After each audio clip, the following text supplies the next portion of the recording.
This is my story, culled from the yellowed pages of newsprint, from collected memories.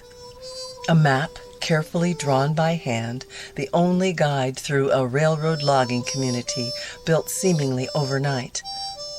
An industrial migration that would trigger experienced loggers and railroad builders to uproot families. My grandfather and my father, Lucky Trice, traveled in boxcars from the exhausted southern logging camps. No longer adequate for the growing population, Camp Number 5 was dismantled, and a permanent town site was erected a few miles away and called Maxville in the remote mountains of Wallowa County's North Country in Oregon. This summer, we celebrated Maxville's first annual gathering, over 200 visitors during the course of the day. Maxville Town Site is now under the stewardship of Forest Capital Partners. John Warnes, Regional Manager, shares his view. She approached me about a year ago to start talking about Maxville and some of the history around it, and her being a descendant of Lucky Trice. So we just kind of been developing this all along with our cooperation, and her leadership has been going real well. Maxville is a town that simply refuses to disappear. In fact, it's growing. Maxville Heritage Interpretive Center, a charitable organization, was formed to collect, preserve, interpret, and display this rich history. We invite the public to participate in these educational events. Local storytellers gave personal accounts, oral history interviews were recorded, and guided tours of the town site and cabin brought folks from neighboring counties and states. Local agencies, clubs, musicians, and artists volunteered their time to make this day a success. Now, to tie it all together, a community baseball game left folks excited about this next year's lineup.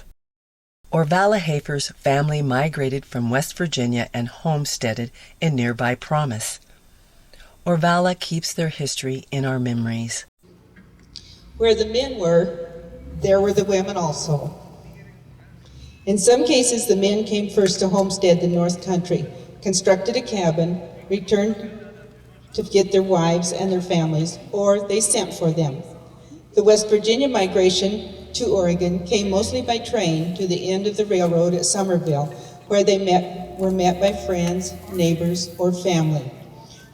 I was told that my great-grandparents lived in the wagon box that was placed on logs until they could get their first cabin constructed. In the case of the Maxville folks in the early 1920s, Bowman Hicks Lumber Company had constructed a village in the North Woods for his logging operation. A headquarters building and some homes were constructed along with the spur line, and the Black Sawyers and their families lived in homes that were built on rail cars. In 1926, a school building for the Black Children's School was loaded onto a rail car and hauled from Vincent to Maxville. One article said, quote, "This was not normal procedure, but these were Southerners and they brought with them their Southern ways," unquote. This was the only segregated school in Oregon. A black lady was brought in from Louisiana to teach the school.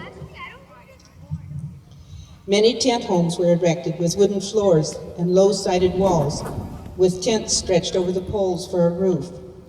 You can imagine these wives' daily routine, or maybe we can't at this time. But one thing we can agree on is they were tough, make-do women. They could handle a rifle, sharpen a butcher knife, cut up a deer, chop stove wood, harness or saddle a horse, and have dinner prepared on time, rarely complaining. Activities in this rural landscape in the early days still fascinate us. Shirley Carper Dowd lived in Maxville as a small child. The merry-go-round, that's my dad on the left. He made those chairs, and he would take this merry-go-round to different places for entertainment.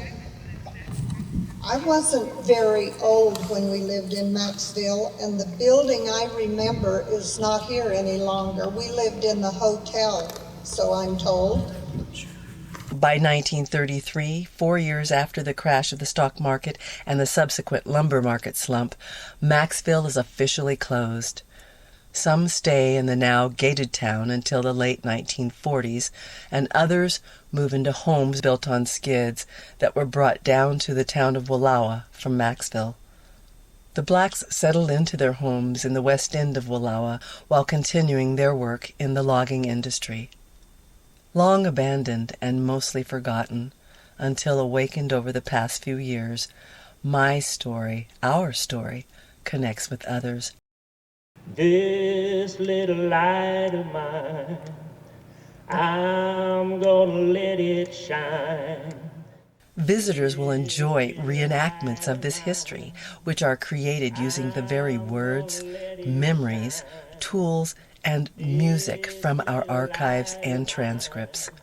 Archaeology field school research and study of this multicultural town site through University and National Park Service partnerships are beginning to take shape in 2010 as we build a public record to share with others wanting to understand Oregon's history. Maxville provides a natural classroom as university graduate students arrive to learn and ask questions. Preservation of my family's past and appreciation of their struggle, how they lived, are now a part of the fabric of my community. And to us, this place matters. Every day, oh every day, every day, every day, every day, oh every day. Now batting, number 12. Q, right field, number 12.